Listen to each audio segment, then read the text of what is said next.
Welcome to Pindar Poetry. We hope you learned something new. You begin by preparing the system and launching Quick GPU.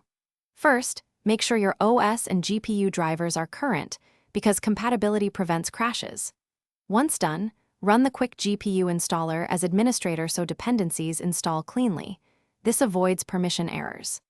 After installation, connect power and the display and physically confirm the card is seated in the PCIe slot. Loose hardware causes detection failure. Now open Quick GPU and choose the default profile to start the initial detection process. You now configure settings and run a benchmark to see baseline performance. Choose a profile, balanced for daily use, performance for speed, or silent for low noise, and then adjust power limit and fan curve so temperatures stay in range. Once set, run the built-in benchmark while watching temps, clock speeds, and power draw in real time.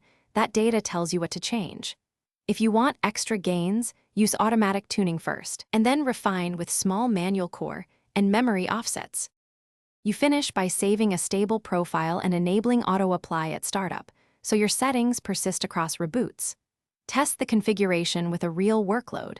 This validates thermals and stability under sustained load. If you hit crashes or artifacts, first dial back offsets by roughly 10 to 20% and raise the fan curve. Instability usually means too aggressive tuning or thermal limits.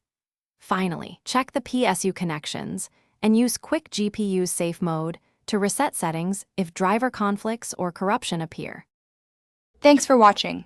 Consider subscribing if we helped you.